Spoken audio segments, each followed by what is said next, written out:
The military helicopter hit the rooftop hard enough to rattle every window in the building.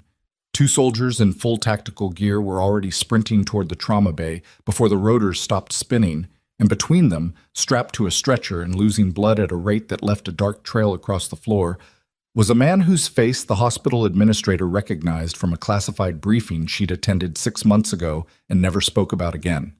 The trauma team scrambled. Dr. Elliot Graves shouted orders, and in the far corner of the hallway, a woman in pale green scrubs stopped mopping the floor and watched. And her hands went very still. If this story already has you hooked, do me a favor. Hit that like button, follow along so you don't miss a single part, and drop a comment telling me what city you're watching from. I want to see how far this story travels. Now let's go. The first thing most people noticed about Hartwell Regional Medical Center was the smell. Not the antiseptic bite that people expected from hospitals. This one had that underneath, sure. But on top of it was something older, something that clung to the walls in the older East Wing where the paint was still original from 1987. Coffee, going stale in a break room that nobody cleaned properly. Bleach that had been diluted one too many times. And floor wax, the cheap kind, applied every Tuesday and Friday by whoever drew the short straw on the housekeeping rotation. For the past 11 weeks, that person had been Nora Vance. She was 36 years old, and she was good at being invisible.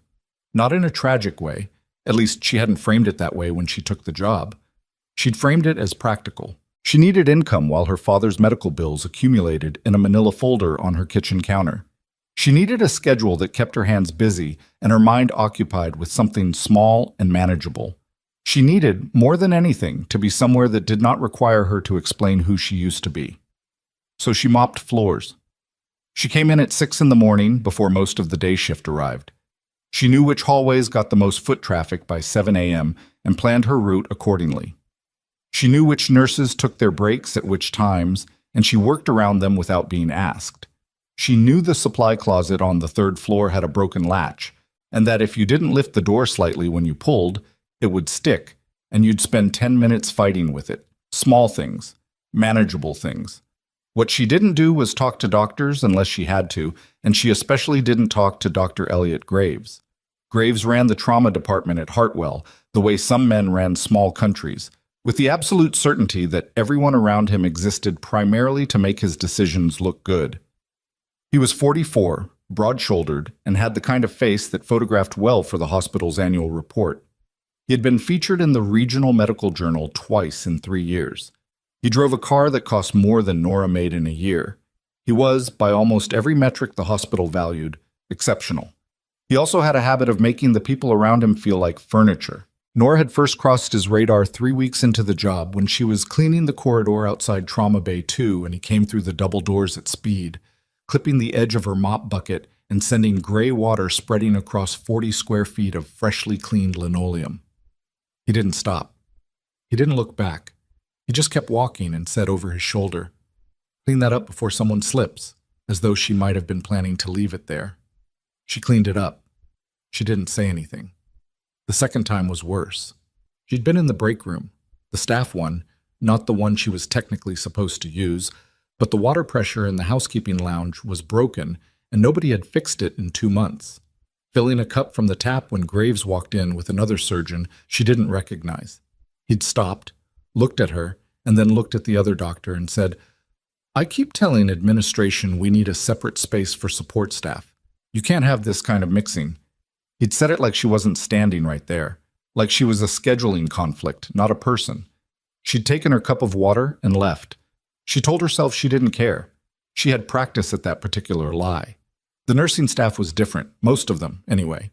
There was a charge nurse named Denise Pratt, who had worked at Hartwell for 19 years, and who seemed to regard the entire hospital as her personal responsibility. Patients, staff, the slightly off angle of the clock in Bay 3 that she'd been requesting maintenance to fix for 7 months.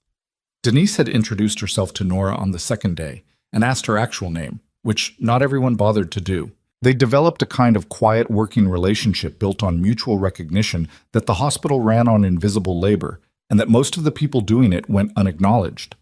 Denise had once asked Nora, during a slow Wednesday afternoon, where she'd worked before. "Different places," Nora had said. Denise had looked at her for a moment with the patient expression of someone who had heard 1,000 different versions of that answer and recognized all of them. "Okay," she'd said, and gone back to her charting. That was November. This was January, and the morning the helicopter landed started like all the others. Nora was on the 3rd floor when she heard it, not just the sound, but the specific quality of it, the way the rotors had a different pitch when a pilot was pushing a descent hard, cutting corners on the approach because time was the variable that mattered. She'd learned to hear that difference a long time ago, in conditions she didn't think about anymore. She stood at the window at the end of the corridor and watched it come down on the hospital rooftop pad, and she felt something shift in her chest. Not fear, more like recognition. She went back to mopping. The call went through the trauma system before the helicopter had even powered down.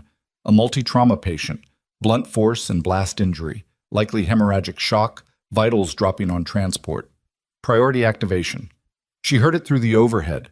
She heard the change in the building, the particular acceleration of footsteps, the tightening of voices, the way the energy in the hallways went from slow morning drift to something with current behind it. She finished the section she was on, rinsed her mop, and moved her equipment to the supply alcove. The double doors to the stairwell swung open as she was doing it, and 3 soldiers came through. Not patients, support personnel, 2 of them in tactical gear with visible sidearms, and the 3rd in a different uniform, older, more deliberate. They were moving with the economy of people who had trained extensively for exactly this kind of movement. One of them had a radio to his ear and was talking in shorthand she recognized the rhythm of immediately. She kept her head down. She wheeled her cart around the corner. "Hey!"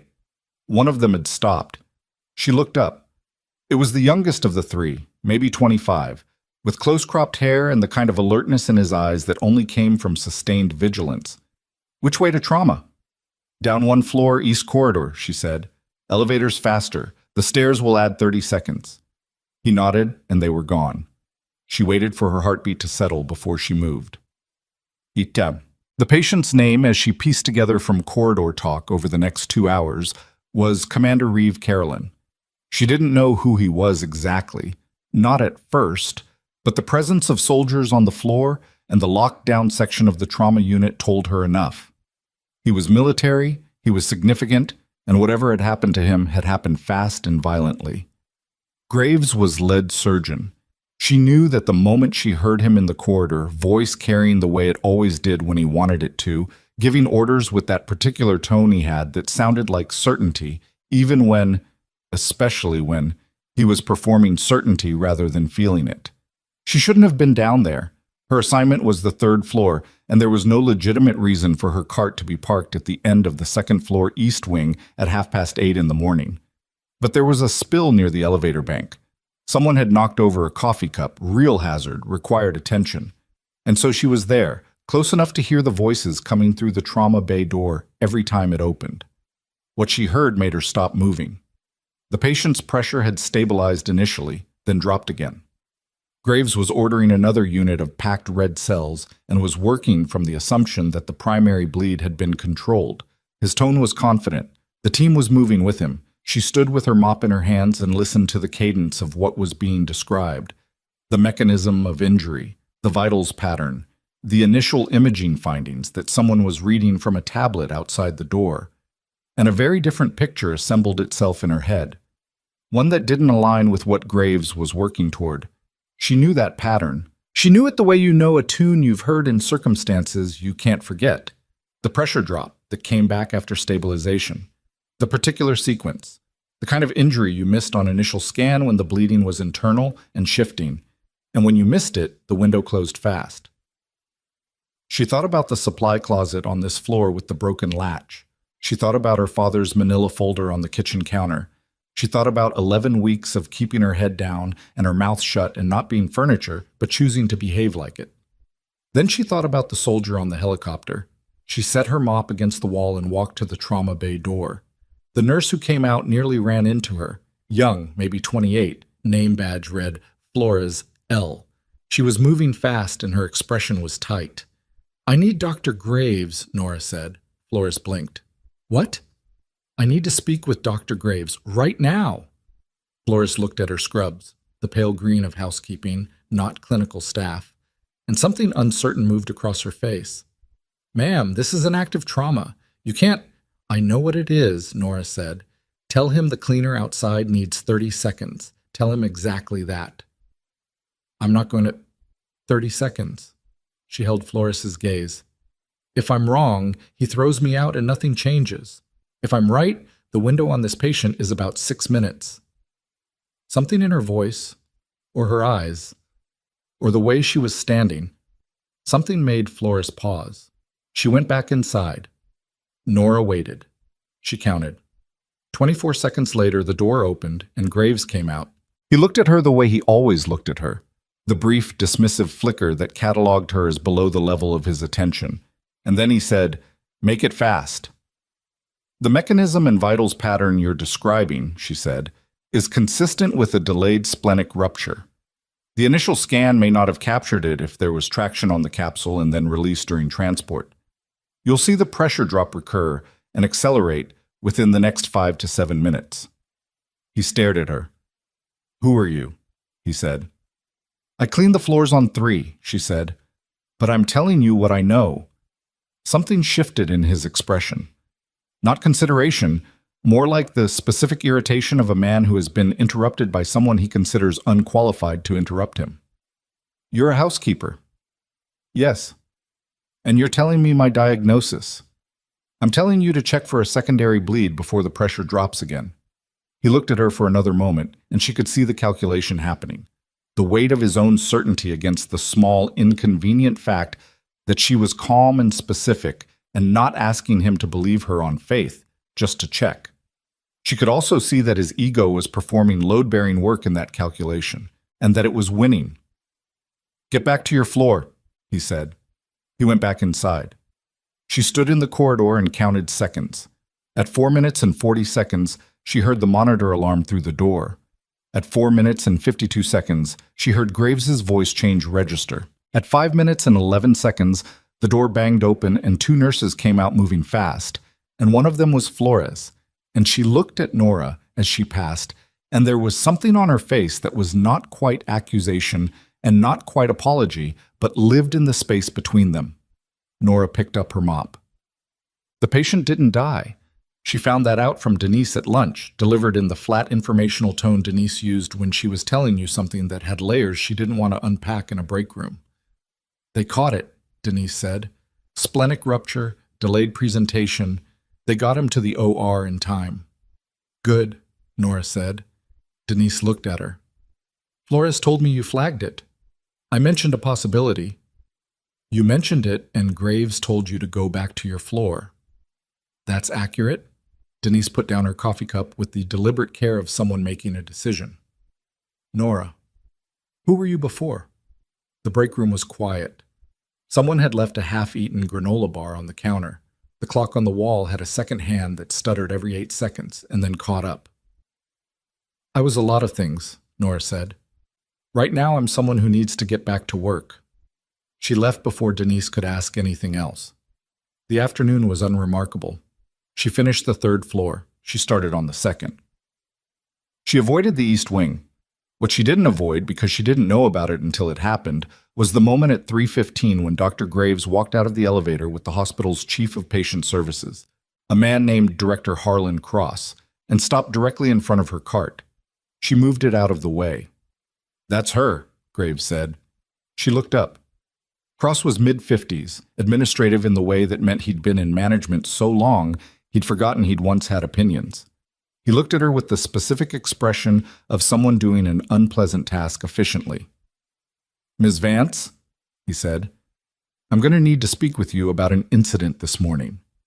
"All right," she said. They didn't use an office. They used the alcove near the service elevator, which told her something about how they'd categorize this. Not serious enough for a formal space, too awkward to have in the open. Graves stood slightly to the side, which was the posture of a man who wanted to be present without appearing to be responsible for the conversation. Cross said that a member of the housekeeping staff had created a disruption during an active trauma response, that she had approached clinical personnel with unsolicited medical commentary, that this created both a liability concern and a morale issue for the clinical team. She listened. She didn't interrupt. Do you understand what I'm describing? Cross said. Yes, she said. And do you have anything you want to say? She thought about several things she could say. She thought about the monitor alarming at 4 minutes and 40 seconds. She thought about the soldier on the stretcher and the way the pressure drop recurred exactly when she said it would. She thought about the fact that Carolan, the commander, was alive in a recovery room right now because somebody had caught what Graves had missed, and that the only person who wasn't getting credit for that was the one who'd mentioned it first. No, she said. We're going to issue a formal notice about appropriate boundaries for support staff, Cross said. This will go in your personnel file. If there's a second incident, we'll have to reconsider your position here. Understood, she said. Graves said nothing the entire time, but as Cross turned to leave, Graves looked at her, and what was on his face wasn't satisfaction exactly. It was something more territorial than that. The look of a man who had reestablished a boundary he felt had been questioned. She nodded at him. Just the once. He walked away. She told herself it didn't matter. She told herself this over the next 3 days while she finished her rotation and started a new one, and did not think about Commander Reeve Carolan on the recovery floor, or about the file Cross had put in her personnel records, or about the way Flores had looked at her in the corridor. On the 4th day, Denise found her. Not in the break room this time. In the supply closet on 3, the one with the broken latch, which Nora had gotten in the habit of holding slightly open while she restocked. Denise came in and pulled the door to, not closed, just angled, and stood with her arms crossed. He's asking about you, Denise said. Nora looked up from the shelf she was organizing. Who? The commander, Carolan. He's asking the nursing staff who flagged the secondary bleed. Denise paused. He's been asking since yesterday morning. He's more alert than they expected him to be at this stage. Nora went back to the shelf. It doesn't matter. He's been told it was Dr. Graves who identified it. She didn't stop moving. That's the version they're working with then. Nora. Denise's voice had a weight to it. Someone told him there was a housekeeper involved. I don't know who, but he's specifically asking about a housekeeper. A pause. He used the word specifically. She understood what Denise was telling her. She also understood that responding to it, going up there, making herself known, letting any of this become a thing she had to explain, was the opposite of what she needed. I have a shift to finish, she said. Denise stood in the doorway for another moment. You know what gets me, she said, is that you don't even seem angry. I'm not, Nora said. Most people would be. Most people haven't. She stopped, recalibrated. I'm fine, Denise. Denise left without pushing further. She was good at reading where the walls were. That evening, on her way to the staff exit, Nora passed the corridor that led to the private recovery wing. She didn't go down it. She walked past, and she kept walking, and she was almost at the exit when she heard voices, specifically the voices of 2 soldiers she recognized by their posture and their equipment as belonging to the unit that had brought the commander in. They were talking to someone at the nursing station, getting information by the look of it, but not getting as much as they wanted. One of them had a photograph in his hand, and as Nora walked past, not stopping, not making eye contact, she saw the photograph was of someone in a different uniform than the one she currently wore. She pushed through the exit door. In the parking lot, the cold air hit her, and she stood for a moment with her hand still on the door and her breath coming out in small white clouds, and she thought very carefully about several things at once. About the photograph. About the photograph and the fact that someone had told Carolan there was a housekeeper involved. About the photograph and the housekeeper and the way one of the soldiers outside the recovery wing had glanced up as she passed, just briefly, just for a second, before looking back down at the nursing station. She walked to her car. She drove home. She sat at her kitchen table with the manila folder of her father's bills in front of her, and she told herself, for the 14th time in 3 weeks, that the version of her that would have done something was gone, and the version of her that remained needed this job, and that the best thing she could do was keep her head down and her hands busy and not exist in any way that required explanation. She was still telling herself this when her phone rang. Unknown number. Which meant nothing except that she'd had an unknown number ring her twice in the 4 months since she'd come to Hartwell, and both times it had been her father's doctor with news she hadn't wanted to receive. She answered.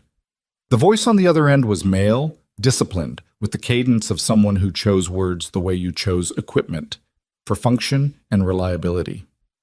"Ms. Vance," it said, "I'm calling on behalf of Commander Reeve Carolan. He'd like to speak with you at your earliest convenience." A brief pause. "He said to tell you he recognized the call sign. He said you'd know what that means." She sat very still. She did know what it meant. Outside her window, the January dark was absolute, and in the silence of her kitchen, she could hear her own heartbeat doing something it hadn't done in a very long time.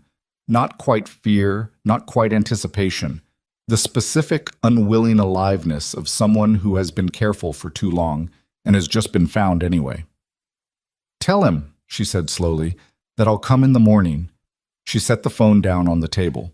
She looked at the manila folder. She thought about the call sign, the one Carolan had used, the one that belonged to a version of her that had bled for it in places she'd tried very hard to stop thinking about. And she understood, with a clarity that felt like a door opening into a room she'd sealed shut, that the careful, invisible life she had been building was not going to survive the morning. She didn't sleep. That wasn't unusual. Sleep had been negotiable for her since before Hartwell, since before the manila folder and the mop and the careful, invisible life. But this particular sleeplessness had a different quality to it. Not the restless, circling kind, more like the kind that came before something that couldn't be undone, the way a body understood what a mind was still arguing with. She was up at 4:30. She made coffee she didn't finish. She sat at the kitchen table with the folder open in front of her and went through the numbers again, not because they'd changed, but because the act of going through them was something to do with her hands. Her father's pulmonologist had added 2 new line items in December. The physical therapy was not covered under the current plan. There was a collections notice at the bottom of the stack, politely worded, that she had been putting at the bottom of the stack for 6 weeks. She closed the folder. She thought about the call sign. Hollow Ridge. The operation it belonged to had lasted 11 days and had not been discussed in any public record and never would be. And the fact that Carolan knew it meant he had been briefed at a level that required clearance she hadn't held since she resigned her commission. And that he'd used it as an identifier meant he knew who she actually was, not just who she'd told Hartwell she was. Which meant the photograph the soldier had been holding at the nursing station was not a photograph of a housekeeper. She drove to the hospital in the dark. The private recovery wing was quieter at 6 a.m. than it would be in 2 hours, and the soldier outside Carolan's door was different from the one she'd seen yesterday. Older, the kind of stillness that came from a lot of standing in difficult places. He looked at her when she came down the corridor, and she had the distinct sense that he'd already been told what she looked like and had been looking for her specifically. "Ms. Vance," he said. Not a question. "Yes." He stepped aside without further ceremony and opened the door. The room was standard private recovery. Adjustable bed, monitoring equipment, the particular off-white of institutional walls that someone had softened slightly with the addition of a window that faced east. The morning was still dark outside it, but there was a quality of pre-dawn gray at the edges that suggested the sky was beginning to make up its mind. Commander Reeve Carolan was 49 years old and looked, in this moment, like a man who had recently survived something that should have killed him and had strong opinions about how he was going to spend the time that bought him. He was propped against the bed's elevation, one arm with an IV line, the other resting at his side with the particular stillness of someone conserving energy deliberately. His face was the kind of face that had been through weather, not weathered in the photogenic sense, just marked, the way places were marked by what had passed through them. He looked at her when she came in, and for a moment neither of them said anything. "You look different," he said. "People do," she said, "when they change their job." Something that might have been the ancestor of a smile crossed his face. "Sit down, Vance." She sat. He studied her for a moment with the directness of someone who didn't have energy to spare for preamble. "They told me it was Graves who caught it. That's the version they put in the record. But it wasn't. What do you want me to say, Commander?" "I want you to say what happened." She looked at the window. The gray at the edges was more definite now. "I heard the vitals pattern from the corridor. I recognized it. I told Graves what I thought he was looking at, and he told me to get back to my floor. 4.5 minutes later, the monitor alarmed." She paused. They issued me a formal notice afterward. Inappropriate conduct, boundary violation. The silence that followed had texture to it. You should have let me know you were here, Carolan said, and there was something in his voice that wasn't quite anger and wasn't quite something else but sat between them. You weren't my patient, she said, and I'm not… She stopped, reconsidered. I'm not what I used to be. I needed this to stay uncomplicated. And now? Now you used a call sign on a civilian phone line, and I'm sitting in your hospital room at 6 in the morning, so I'd say uncomplicated is probably off the table. He studied her again. His IV machine made a soft, rhythmic sound. Your file says you resigned your commission 4 years ago. Medical grounds. That's what it says. Is it accurate? Partially. He didn't push that. He shifted slightly against the elevation, and she could see the cost of it in the line of his jaw, the brief tightening that he controlled before it became visible. He was in more pain than he was letting the monitoring suggest. She noted it automatically, the way you noted things you'd trained yourself to note.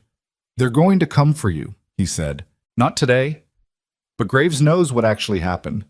The people who work for Graves know what happened. When I start asking questions, and I'm going to start asking questions, it's going to create pressure, and pressure in places like this tends to fall on whoever's most convenient. I know, and you came anyway. You said you recognized the call sign. She met his eyes. That call sign belongs to 11 days I don't talk about and don't explain. The fact that you have it means you know exactly what I did and who I was before all of this. She gestured briefly at herself, the clothes, the building, the specific reduction of her current circumstances. I thought I owed you that much, coming when you called. He was quiet for a moment, then, you saved my life. Graves saved your life, she said, in the OR. I just told him where to look.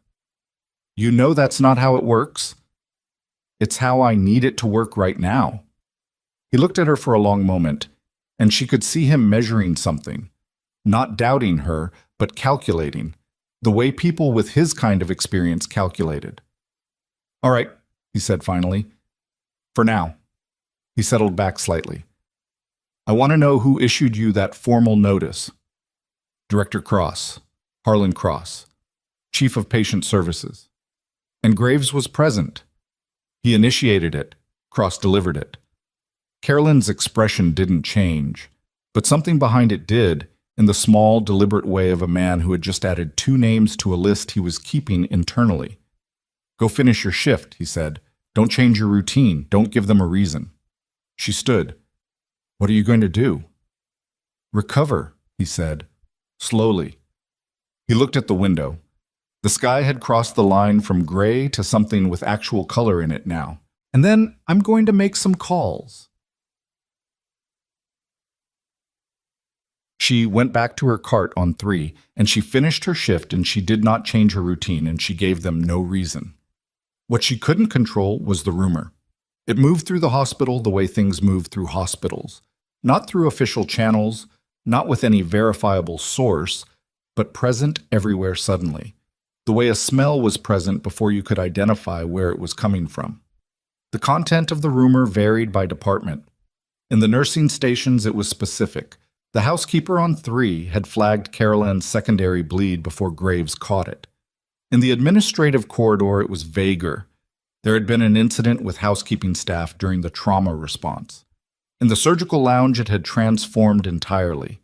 Some woman had tried to interfere with Graves's trauma procedure and had been appropriately removed. The version that reached Graves was apparently the 3rd one, because on Thursday morning he was waiting for her. Not dramatically. He was standing near the elevator bank on the 2nd floor when she came off the stairwell with her cart, and he was alone, which was unusual for him. He generally moved with at least one resident or one administrator nearby, as though proximity to authority was something he maintained for structural reasons. Standing alone in a corridor, he looked marginally more human and significantly less comfortable with it. "Miss Vance," he said. She stopped. She waited. He looked at the space slightly to the left of her face, which was what people did when they had prepared something to say and were consulting it internally. "I want to be very clear about something," he said. Whatever you heard or think you observed during the Carolan procedure, the record reflects what happened. I caught a secondary bleed during a complex trauma case. That's in the documentation. I know it's in the documentation, she said. Then we understand each other. Dr. Graves. She kept her voice level. I have a cart to finish and 2 more sections to do before 11. Is there something you need from me, or are we done here? He blinked. It was a small thing, but she watched it happen. The brief disruption of a man who had prepared for several versions of this conversation and hadn't prepared for the one where she simply didn't respond to his authority as authority. The formal notice stands, he said, and if you've been discussing this with anyone, the patient included, that's an additional conduct issue. Good night, Dr. Graves, she said, and wheeled her cart past him. She heard him say something else, but she was already moving, and she didn't turn back, and after a moment she heard the elevator arrive and his footsteps move away from her. Her hands were completely steady. She noticed that. She noticed it the way you noticed evidence. It's size. What she didn't know, because Carolan didn't tell her until later, was that he'd already made one of his calls. Not a dramatic one. A conversation. A very quiet, very specific conversation with someone she hadn't heard from in 3 years, passed through a channel she hadn't used in 4, initiated by a man who was technically still recovering from a blast injury and who apparently considered recovering and working to be simultaneous activities rather than sequential ones. What came from that conversation arrived at Hartwell Regional Medical Center on a Friday afternoon, 11 days after the helicopter, in the form of a woman named Major Diane Sokol, who presented herself to Director Cross's office in civilian clothes with a federal identification that Cross read twice before he asked her to sit down. Nora didn't know any of this until Denise found her again. Supply closet, 3rd floor, afternoon, and said, "There's a federal investigator in Cross's office," and looked at her with the particular expression of someone who was starting to assemble a picture they hadn't expected to be assembling. Nora kept her face neutral. What kind? Military liaison. She's been in there for 40 minutes and Cross has canceled his 3 o'clock. Denise paused. Flores says she came in with Carolan's protective detail. Flores talks too much, Nora said. Flores talks exactly enough, Denise said. Nora, is there something I should know about you specifically? The supply closet was small and smelled of industrial cleaner, and the afternoon light through the single high window was the pale, diluted kind that January produced. Nora looked at the shelf in front of her for a moment. She thought about this version of the answer that would keep Denise comfortably outside whatever was about to happen, and she thought about whether she actually owed that to the woman who had been decent to her for 3 months when decency wasn't required. I'll tell you this, she said. If anyone asks you what you know about me, you can honestly tell them you know almost nothing. That's not reassuring. It wasn't meant to be. It was meant to be accurate. Denise left, and Nora stood in the supply closet and thought about Major Diane Sokol in Cross's office and about what Carolan had meant when he said he was going to make some calls. She thought about the specific nature of the call sign and what level of access it would have taken to pull it. She thought about the fact that Carolan had used it on a civilian phone as identification, not randomly, but deliberately, as a signal, as a way of saying, I know who you are, not the version you're showing these people, the real version. And she thought about what it meant that he'd sent someone 4 days earlier than she'd expected. She finished her shift. She went home. She did not call anyone. At 8:17 that evening, her phone rang again. Same unknown number. Tomorrow morning, the voice said. Not the same man as before. This one was older. Director Cross's office, 8 a.m. Major Sokol will be present, so will Commander Carolan. He's not cleared for... she started. He's cleared himself, the voice said, with a tone that suggested this was not surprising to anyone who knew Carolan. He'd like you to be there. As what? She said. I'm housekeeping staff. A pause. As yourself, Ms. Vance, the voice said. Major Sokol has reviewed your service record, your full service record. The call ended. She sat with the phone in her hand for a long time. Her full service record was not a short document. It was also not a comfortable one. It contained things she had done in places she could not name that had been necessary, and had cost her in ways that had taken years to stop paying. It contained decorations she hadn't displayed, and commendations she hadn't kept, and a surgical citation from a forward operating base that the issuing general had called unprecedented, and that she had folded into an envelope and put at the back of a drawer when she came home because looking at it required her to remember what it had cost the people around her. It contained, at the end, a medical discharge that was accurate in the technical sense and misleading in every sense that mattered.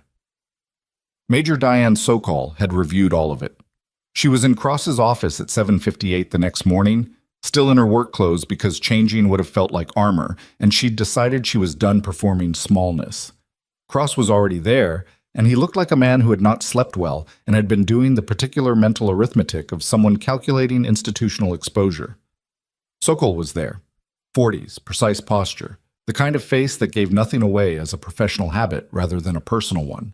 Two other people Nora didn't recognize were in the corner, one of them with a recording device, and one of them with a folder that had a government seal on it. And Carolan was there in a wheelchair, which he was clearly tolerating as a practical concession rather than a preference. With his IV removed and his hospital gown replaced by clothes someone had clearly brought him, and the particular quality of attention he gave the room when she walked in, that she recognized as the attention of someone who has been managing a situation and is now watching one of its key variables arrive. Graves was not there. That told her something. Cross stood when she came in, which was interesting. He said, "Ms. Vance, thank you for coming," which was more interesting still, because 3 days ago she had been a conduct incident in a personnel file. She sat in the chair that had been placed across from Sokol's position. Sokol looked at her with a measuring clarity and said, without preamble, "We've been reviewing the events of January 9th. We've also been reviewing your employment file at this facility and your prior service record, which was provided to us by Commander Carolan's command." She paused. "I want to ask you some questions. You're not required to answer, but I'd like you to." "Go ahead," Nora said. "On the morning of January 9th, did you identify a potential secondary hemorrhage in Commander Carolan's case before Dr. Graves reached that diagnosis?" "Yes." "Did you communicate that identification to Dr. Graves directly?" "Yes." "And his response?" "He told me to return to my floor." Sokol's expression didn't change, but something in the room did. The specific quality of a silence that had just been given something to hold. Cross made a small movement with his hands that stopped before it became a gesture. The person in the corner with the folder wrote something. "The formal conduct notice issued to you on January 9th, Sokol said. "Were you given an opportunity to respond to the characterization of your conduct before it was placed in your file?" "No," Nora said. Cross said, "In the interest of—" "Director Cross," Sokol said without looking at him, "I'll come to you separately." She looked back at Nora. "One more question. Your service record indicates you held the rank of major and served as a trauma surgeon with special operations units for 7 years before your discharge. That record includes a surgical citation from FOB Marlowe and a commendation for actions under direct enemy fire during a forward medical operation." She paused. "Why are you cleaning floors at a regional hospital in Keswick, Pennsylvania?" The room was very quiet. Nora looked at Sokol, and then she looked at Carolan, who was watching her with the stillness he'd had in the recovery room, patient, particular, like someone waiting for a specific thing and willing to wait as long as it took. She thought about the manila folder. She thought about her father's pulmonologist and the collections notice at the bottom of the stack. She thought about the supply closet with the broken latch and the coffee that always went stale in the break room and 11 weeks of being furniture. "Personal reasons," she said. "Those reasons," Sokol said carefully, "are not a reflection of your competence or your record." "I know that." "Commander Carolan's medical team has confirmed that your identification of the secondary hemorrhage was accurate and timely. The delay created by Dr. Graves's response to your assessment reduced the intervention window significantly." She laid a document on the table between them. "What's being prepared is a formal review of Dr. Graves's conduct during and after the January 9th incident. That review will include the formal notice issued to you, which we consider retaliatory in nature, and Director Cross's role in issuing it." Cross had gone the particular color of a man who had just realized he was no longer in the meeting he thought he'd scheduled. Nora looked at the document. She looked at Sokol. She said, "What do you need from me?" "A signed statement," Sokol said. describing the events of January 9th in your own words. Nora picked up the pen that Sokol slid across the table. And then the door opened. Graves walked in. Not because he'd been invited, that much was immediately clear, but because someone had told him the meeting was happening and he had decided, with the specific confidence of a man who had been insulated by institutional authority for long enough to confuse it with personal immunity, that he could walk into it. He looked at the room. He looked at Sokol. He looked at the government seal on the folder in the corner. And then he looked at Nora, sitting across from a federal investigator with a pen in her hand, and something crossed his face that she had never seen there before. Not anger, not arrogance, fear. "What is this?" he said. Sokol looked at him with the calm of someone who had been waiting for exactly this. "Dr. Graves," she said, "I'm glad you're here. Please sit down."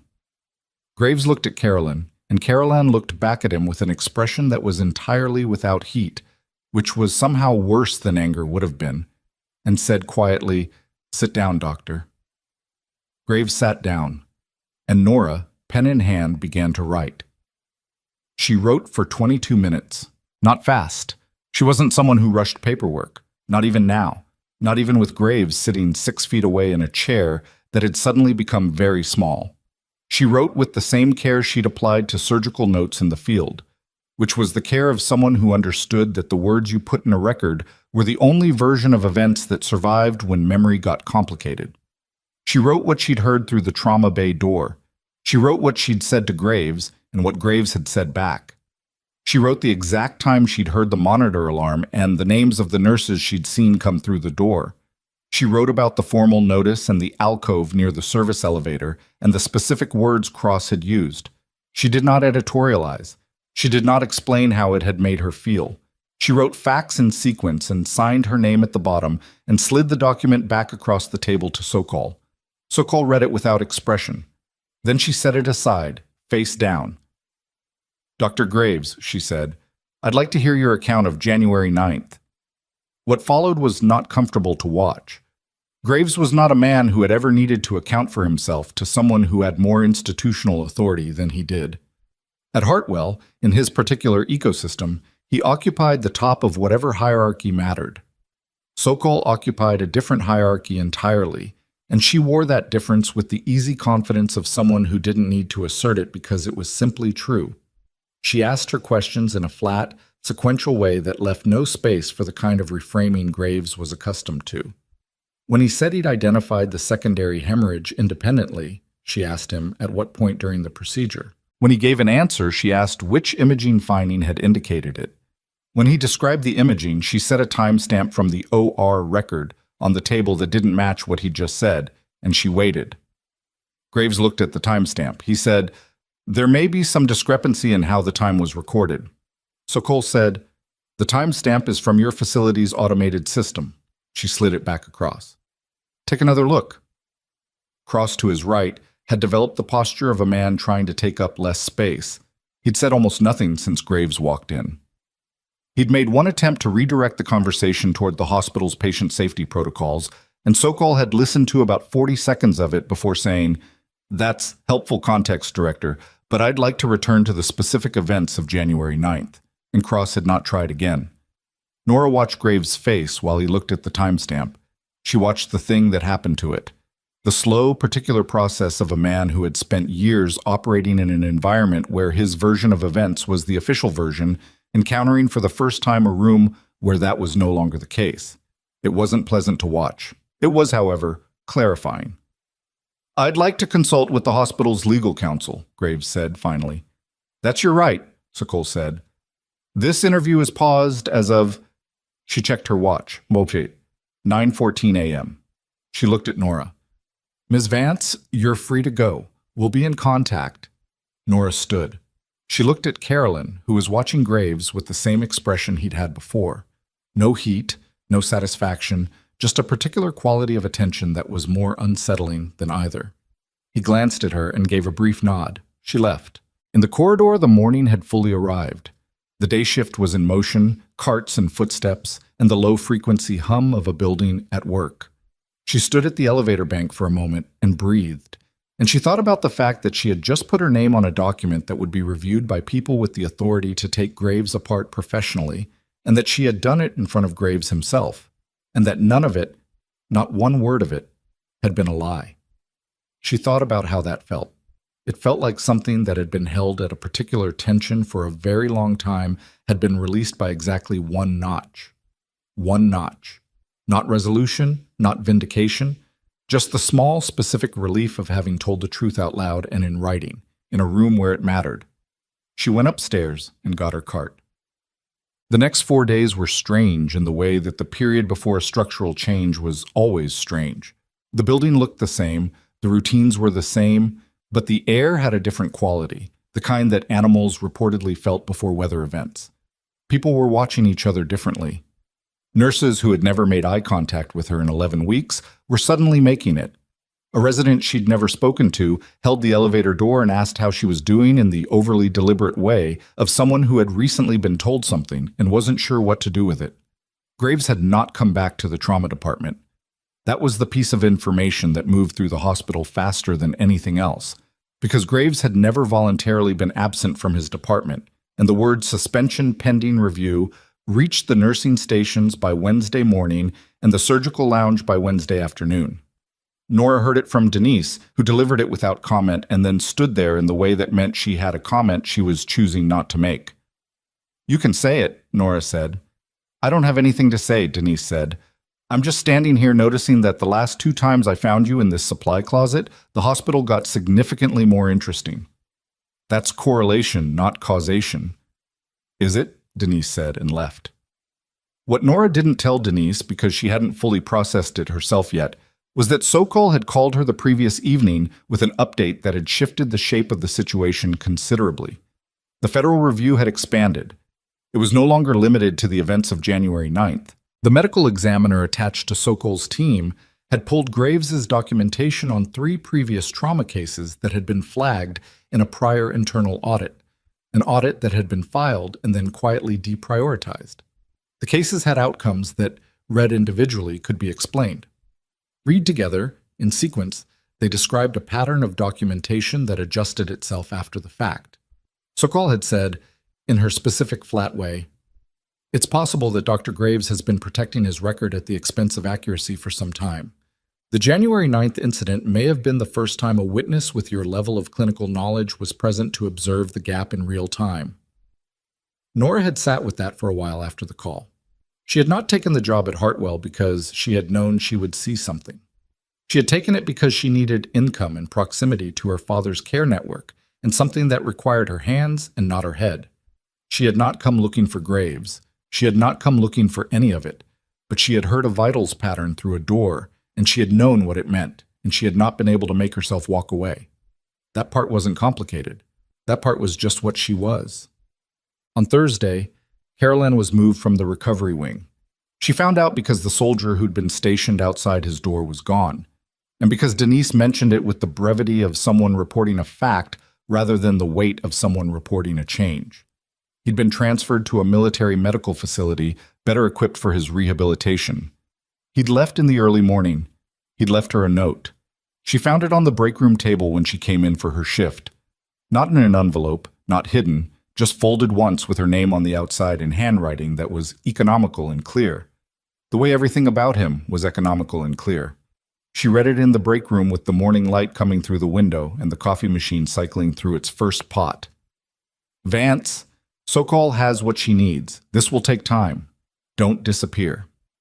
RC." She folded it back up and put it in her pocket. "Don't disappear."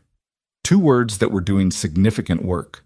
She understood what they meant and what they were asking, and she stood with her coffee getting cold and thought about whether she was capable of staying visible now that the machinery had been set in motion. She'd spent 4 years getting very good at the opposite. She finished her coffee. She got her cart. She went to work. The shift that broke everything open started ordinarily enough. It was the Friday of the 2nd week after the investigation began. 15 days since the helicopter, 9 days since the meeting in Cross's office, and Nora was working the 2nd floor. The morning was steady, the kind of steady that could tip either way. and she had just finished the corridor outside the step-down unit when the overhead ran a trauma activation. She registered it the way she always registered activations: pausing, listening, cataloging. Motor vehicle accident, multiple casualties, ETA 6 minutes. Graves wasn't there. The trauma department was running under the acting lead, a woman named Dr. Petra Halverson, whom Nora had seen twice and assessed as competent in the way that a person could be competent within a clearly defined lane. 6 minutes passed. She heard the controlled acceleration of the building. Footsteps, equipment, overhead announcements layering over each other. She kept working. Then, at 7 minutes, something changed in the sound. She couldn't have explained it to someone who hadn't spent time in the specific environment of combat medicine, where learning to read auditory information as data was the difference between reaching someone in time and arriving 30 seconds late. There was a particular register to the voices coming from the trauma bay. Not panic, but the quality that preceded panic. The tightly controlled urgency of a team that had encountered something outside their immediate capacity.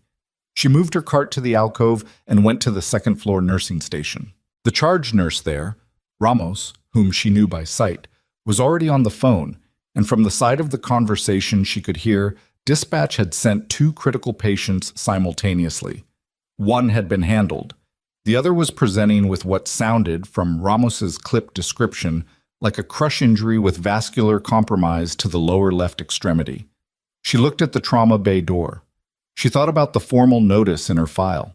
She walked to the door and pushed it open. The room had 4 people in it when she entered, and all 4 of them looked up at her entrance, and the quality of their attention, the specific surprise of clinical staff encountering someone in housekeeping scrubs walking into an active trauma, lasted approximately 2 seconds before she looked at the patient on the table, and all of it fell away.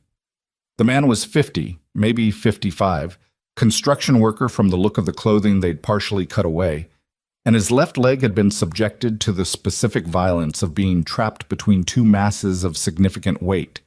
She assessed the extremity in the 3 seconds it took her to cross to the table.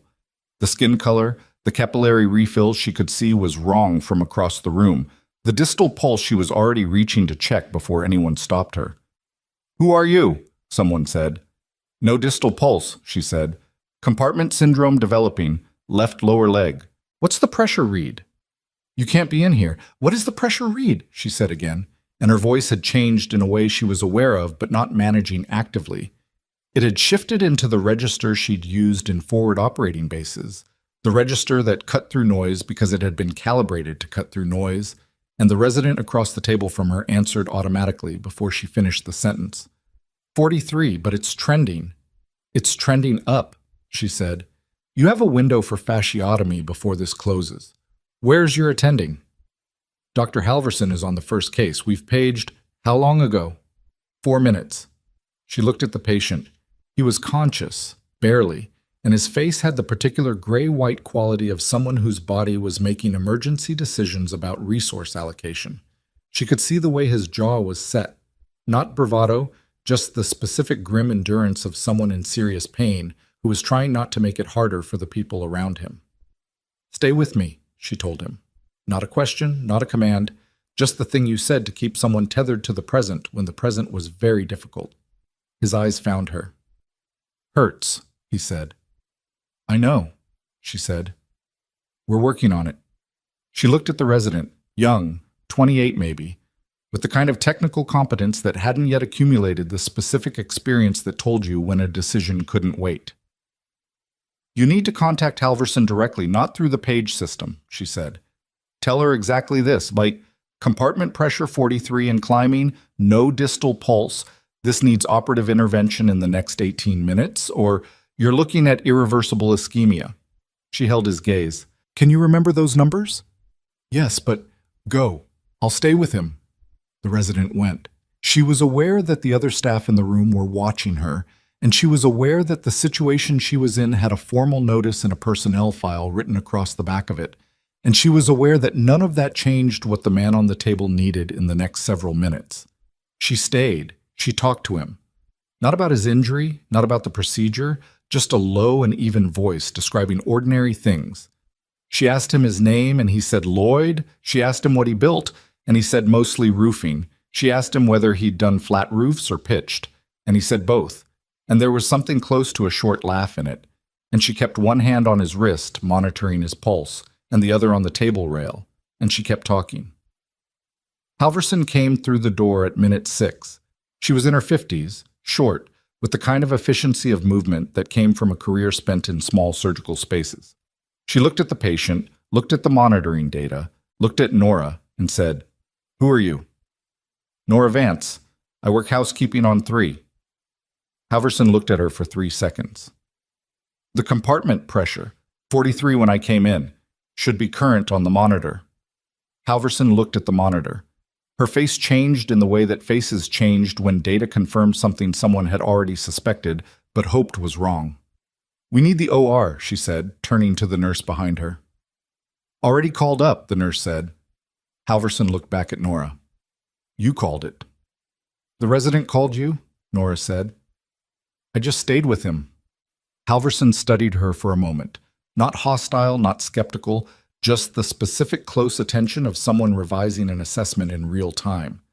Then she turned to her patient. "Lloyd," she said, "I'm Dr. Halverson. We're going to take good care of you." They took him to the OR. Nora walked back out to the corridor. She got her cart from the alcove.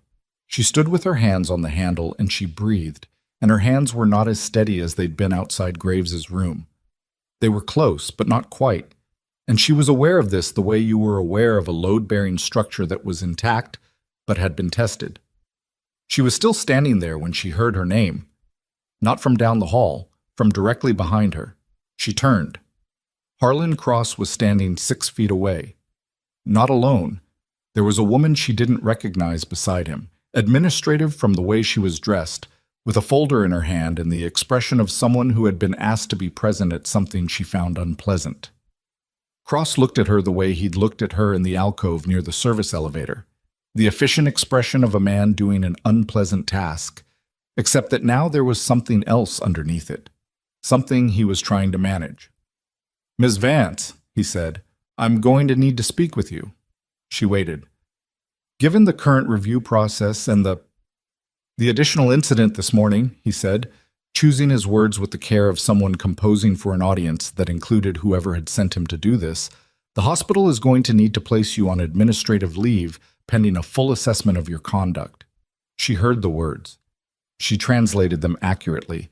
They were afraid of her. Afraid of what she knew, afraid of what she'd done, afraid of the investigation, and of what the investigation was finding, and of the fact that she had walked into a trauma bay again this morning with no authority to do so, and had been demonstrably right again, and all of that together was the specific combination of factors that an institution under legal scrutiny reacted to, not by protecting the person at the center, but by removing her.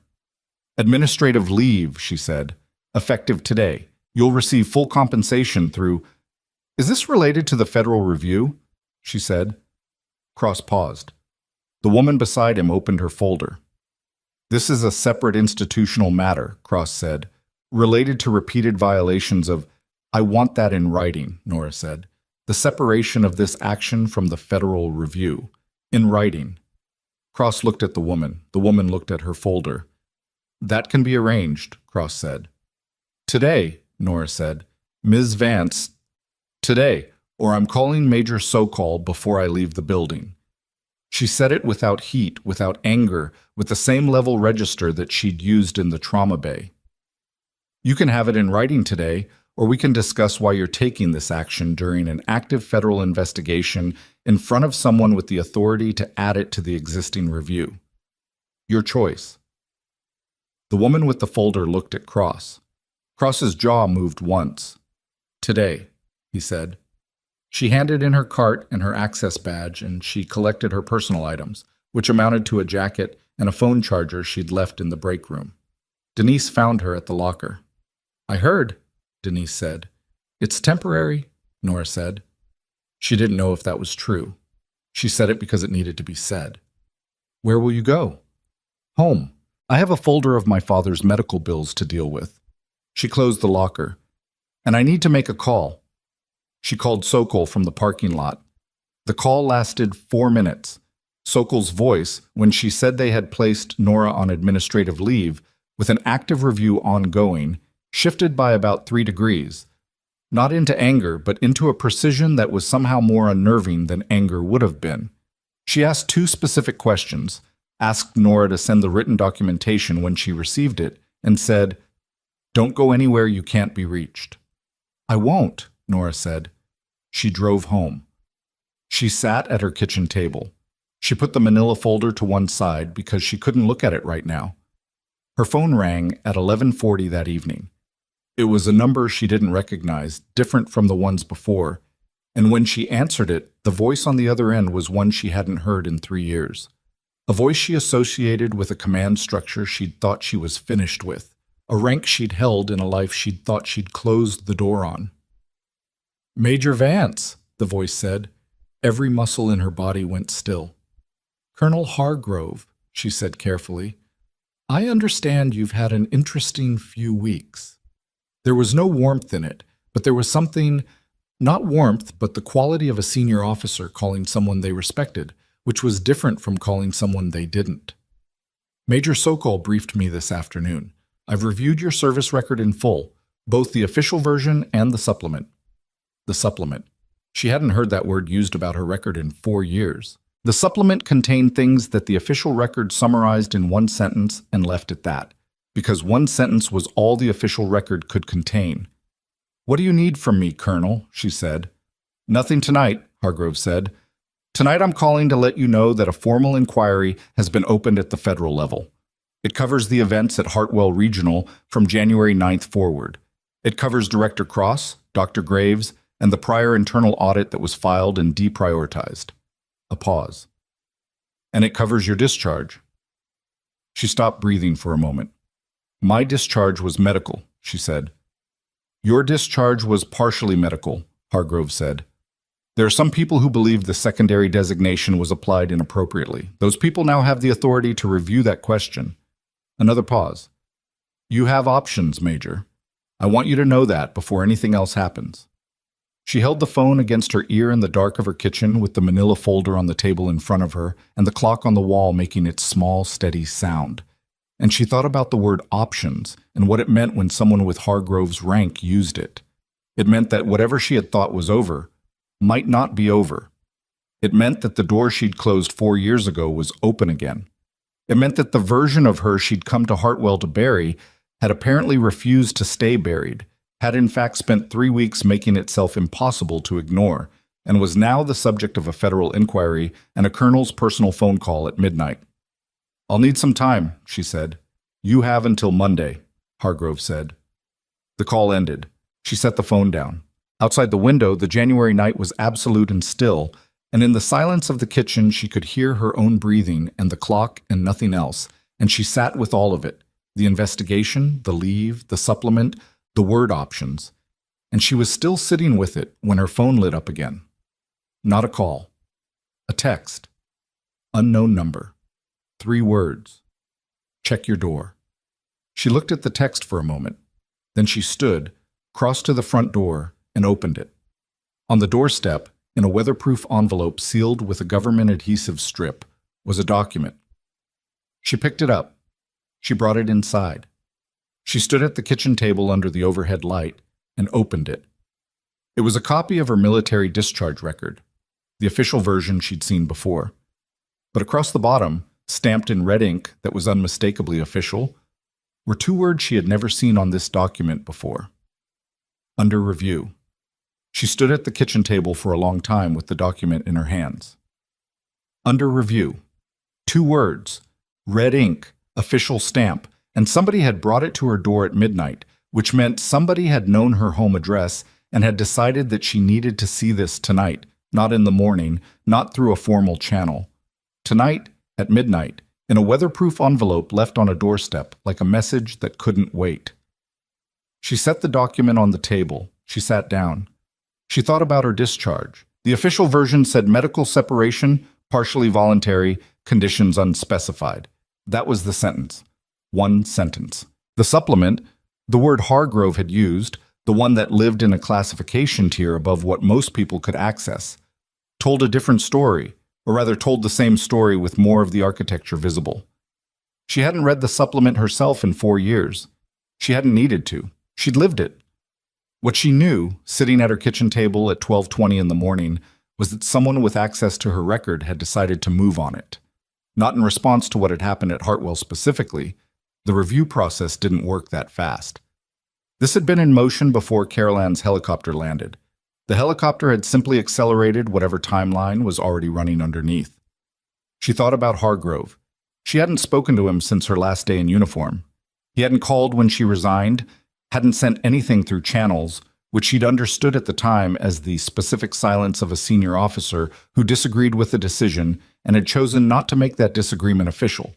The fact that he was calling now, personally, at night, with the word options, meant the situation had reached a threshold where silence was no longer the appropriate response. She put the document in the manila folder with her father's medical bills. She went to bed. She didn't sleep until 3. Monday came with the particular quality of winter mornings that had weather behind them. The sky a low, undifferentiated gray, the kind that meant snow by afternoon and ice by evening. She drove to the federal field office in Cambridge, 40 minutes from Keswick, in a car that had a slow leak in the rear left tire she'd been managing by adding air every 4 days. She found Sokol's office on the second floor and sat across from her in a chair that was government issue and uncomfortable, and had probably been uncomfortable since the building was furnished in 1994. Sokol looked at the document. She looked at it for a while. "Who left this?" she said. "I don't know," Nora said. "I have a guess." "Your guess?" "Carolan's people. Someone in his protective detail who had access to the record and thought I should know before Monday." Sokol turned the document over as though the back of it might contain additional information. It didn't.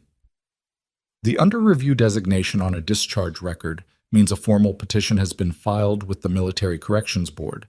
That process takes, she paused, typically 8 to 14 months. "I know how long it takes." "Then you know that someone filed this petition recently enough that you weren't notified through standard channels yet." Sokol set the document on her desk. "Commander Carolan filed it, personally, 10 days ago. His command seconded it with a supporting brief the same day." She looked at Nora directly. "He filed it before he was discharged from Hartwell, before Graves was suspended, before any of this became what it is now." Nora absorbed this. "He filed it from his hospital bed," she said. "From his hospital bed," Sokol confirmed. She didn't say anything for a moment. She looked at the window. The Cambridge skyline, such as it was, low buildings and bare trees and the gray sky pressing down on everything. "What happens now?" she said.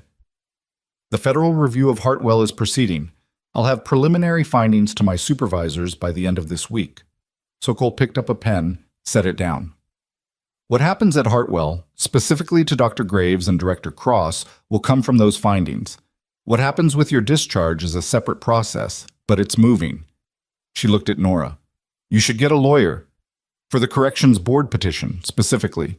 Not because the case is weak, it isn't, but because the process benefits from representation." "I know a JAG officer," Nora said, "from before. Call them today." She drove back to Keswick in thickening cloud cover. She called the JAG officer, a woman named Priya Sandhu, whom she'd known in a context she didn't describe over the phone, and got her voicemail and left a message that was 2 sentences long and specific. She stopped at the gas station and added air to the rear left tire. She bought a coffee she didn't want because she needed something to do with her hands. She sat in the parking lot and thought about Carolan filing the petition from his hospital bed. 10 days ago. 4 days before Sokol's team arrived, before the meeting in Cross's office, before any of it was visible. "Don't disappear," the note had said. He'd been doing things while she wasn't looking. While she was finishing her shifts and keeping her head down and telling herself the careful, invisible life was still viable, he'd been 2 floors up in a recovery room with an IV in his arm, making calls, pulling records, filing documents, setting machinery in motion that she hadn't known was moving. She thought about what kind of person did that. She thought about the call sign, about the 11 days it belonged to. Then she drove home and waited for Sandhu to call back. Sandhu called back on Tuesday morning, which was faster than Nora had expected, and the conversation lasted 40 minutes and covered ground that Nora had not talked out loud about in 4 years. Sandhu asked questions with the precision of someone who had read a file before calling. She had, apparently, because Carolan's petition had included a copy of the supplement, and Sandhu had been provided access, and Nora answered them. All of them. Even the ones that required her to be specific about events she'd spent considerable energy not being specific about. When it was done, Sandhu said, "Your case is strong. I want to be direct about that." "I know," Nora said. "The secondary designation on your discharge, the one that classified the separation as partially voluntary, there's documentation in your service record that contradicts it. There's testimony from at least 3 officers who were present at the relevant review board who've indicated they'd be willing to correct the record." "How long has that been true?" Nora asked. A pause. "Longer than you've known about it." She let that sit. "Why now?" she said. "Because Carolan brought it forward," Sandhu said, with the simple directness of someone answering a question that had a simple answer. These things don't move until someone with standing moves them. He has standing, and he moved it. A brief pause. He also filed a separate commendation recommendation for the January 9th intervention. That's in a different queue, but it's filed. She stood in her kitchen and looked at the manila folder on the table. Her father's pulmonologist had left a message last week about adding a respiratory therapist to the care team. The collections notice was still at the bottom of the stack. "Okay," she said. "What do you need from me?" The findings hit Hartwell on Thursday. She wasn't there when they arrived. She was at her kitchen table with Sandhu's preliminary paperwork spread out in front of her, going through it section by section, when her phone started producing messages at a rate that meant something significant was happening. The first was from Denise. 3 words, "Call me now." And the second was from a number she didn't immediately recognize that turned out to be Flores, who apparently had gotten her number from Denise and was apparently willing to use it. And the third was from SoCall, which she opened first. "Preliminary findings delivered to Hartwell board this morning. Recommend you stay available by phone." She called Denise. Denise picked up on the first ring, which was not her habit. "They're in the boardroom," she said without preamble. "SoCall's team. Cross is in there. 2 hospital board members, hospital legal counsel." A pause. "They brought copies of something, and Cross's assistant has been crying in the bathroom since 10:30. "What time is it now?" Nora said. 11:40. "What else?" "Graves came in," Denise said. "He came in at 8 like he was going to just walk back into his department like nothing. And Dr. Halverson met him in the corridor and told him he wasn't cleared for clinical duty and he should leave." A pause. "He didn't leave right away." "What did he do?" "He stood in the corridor for a while," Denise said, "and then he left." Her voice had the quality of someone describing something they'd watched happen and were still processing. "Nora, half the nursing staff knows what actually happened on January 9th. They've known since the 2nd week. Flores talked. And Flores talked to Ramos, and Ramos talked to the step-down unit, and it moved," Nora said. "It moved everywhere," Denise said. "There's a resident, McLean, 2nd year, who apparently told the federal team that he'd witnessed documentation being altered on one of the flagged cases. He filed a voluntary statement." Another pause. "He's 26 years old, and he filed it without being asked." She sat with that for a moment. A 26-year-old resident who had watched something wrong happen and had written it down in a statement and handed it over without being compelled to. She thought about what that cost someone at his stage. The career risk, the department politics, the specific vulnerability of a 2nd-year resident going on record against an attending. "Good," she said. "You should be here," Denise said. "I'm on administrative leave." "Nora," Denise's voice was flat and serious.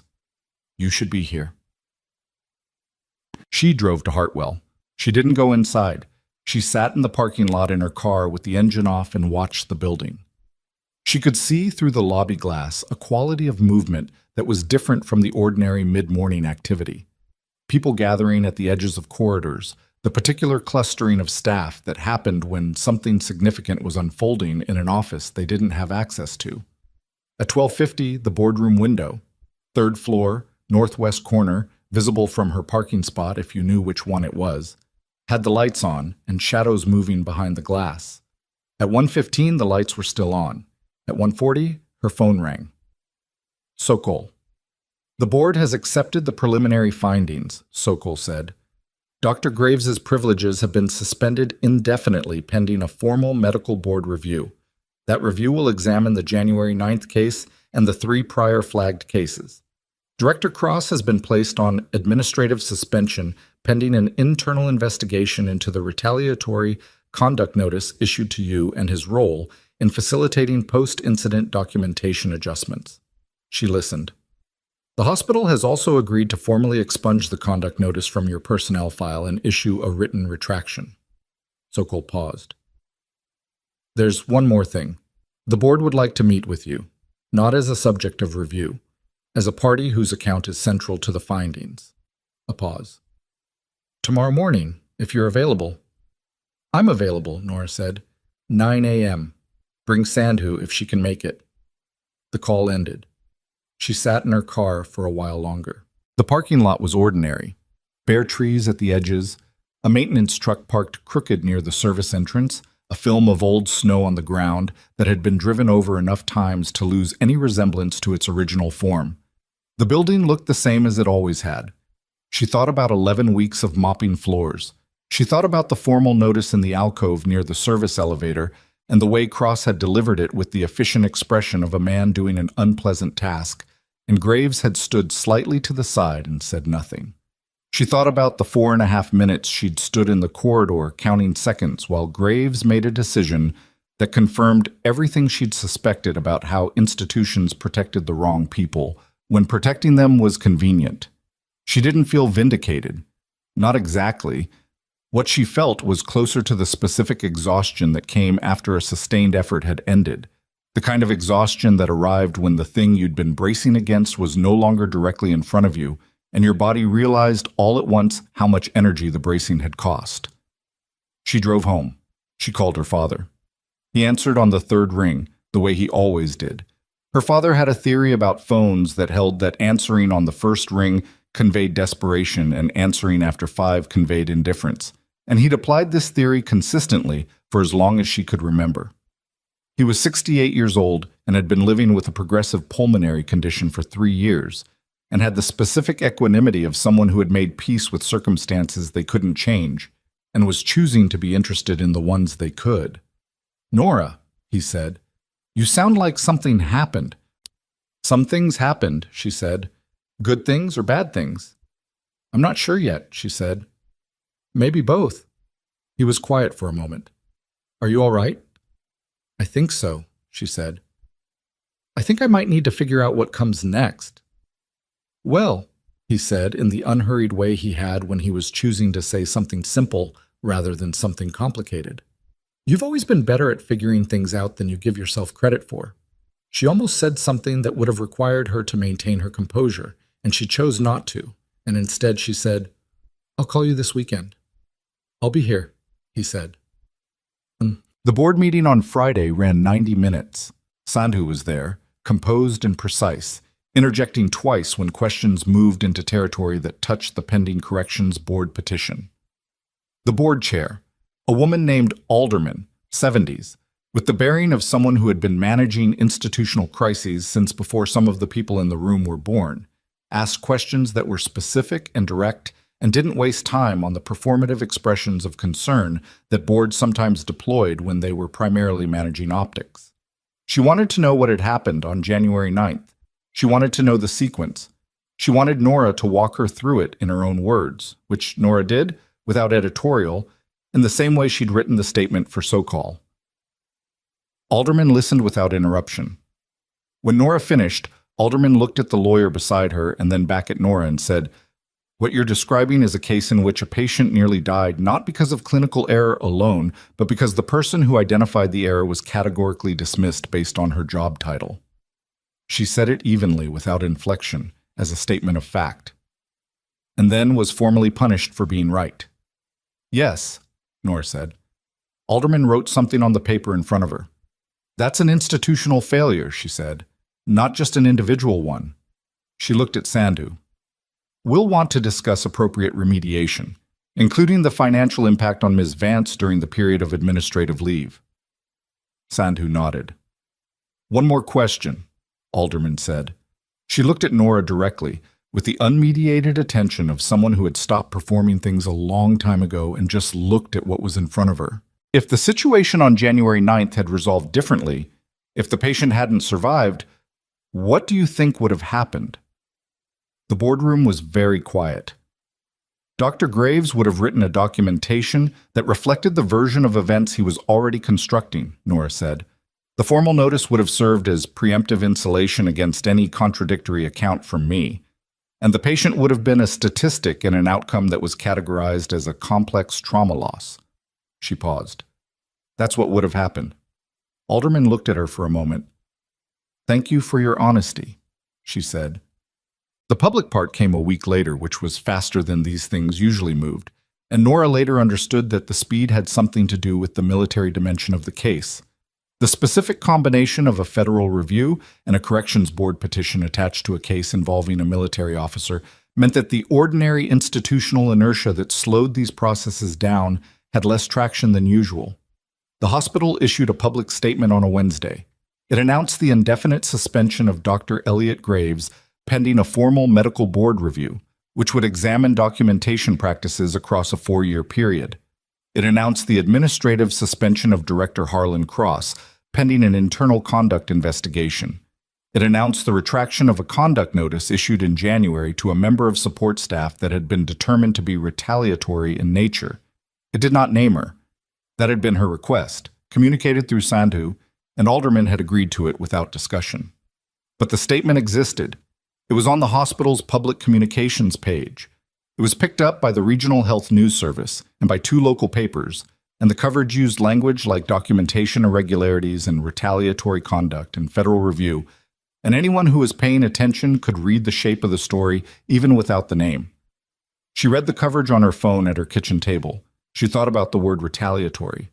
She thought about standing in the alcove near the service elevator with Cross reading from a script about boundary violations, and Graves standing slightly to his right saying nothing. She thought about the personnel file and the formal notice, and the way the whole apparatus of the institution had swung toward the convenient version without hesitation, without inquiry, without a single person asking whether the version was true. She thought about Lloyd, the construction worker, who'd asked for her in the step-down unit 2 days after his surgery, and whom she'd visited briefly, and who had called her the lady who kept me talking, and whose leg, Halverson had confirmed, had full circulation restored. She thought about Carolan in his hospital bed filing a petition. Her phone rang. She looked at the number. Not unknown this time. She recognized it now, had stored it under a name after the second call. "Colonel," she said. "Major," Hargrove said. He had a habit of using the rank that she'd noticed even when she served under him, not as a power move, but as a form of address that meant he was treating you as a peer rather than a subject. "I've been following the Hartwell situation." "I assumed you were." "The Corrections Board has received Sandhu's initial filing. They've also received the supporting testimony from the 3 officers." A pause. "This is going to go the right way, Vance. I want you to hear that from me directly." She absorbed this. "How long?" she said. 8 months. Best case. Probably 10. The board doesn't move fast." He paused. "But it will move." She looked at the manila folder which was still on the table. It had been there so long it had become part of the landscape of her kitchen.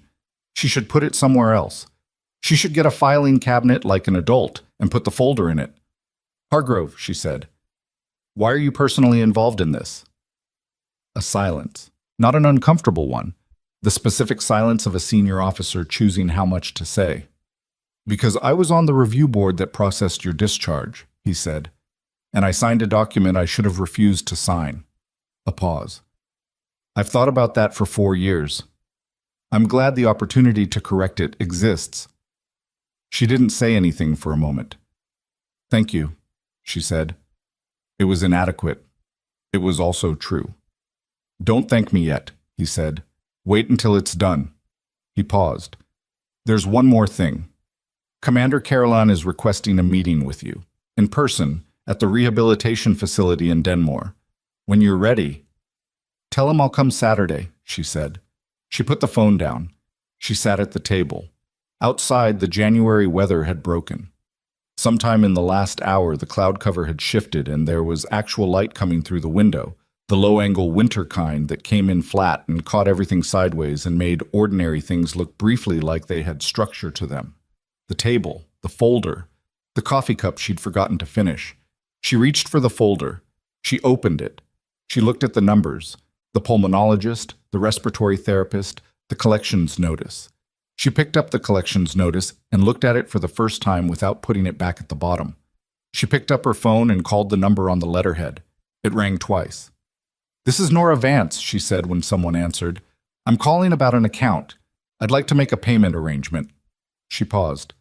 "A real one. Starting this week." She had no job.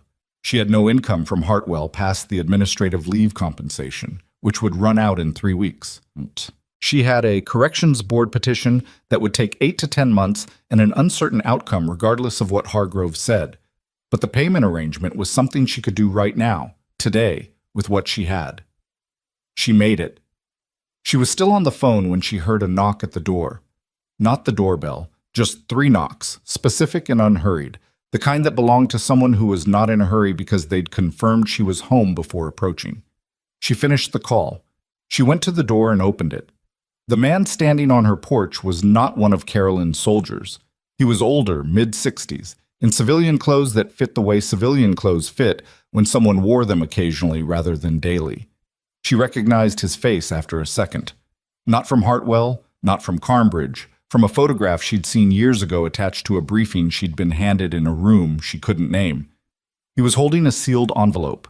Not government issue this time. Thicker, private. "Ms. Vance," he said, "I'm here on behalf of someone who'd prefer to remain unnamed for the moment." He held out the envelope. "You're being offered a position. The details are inside."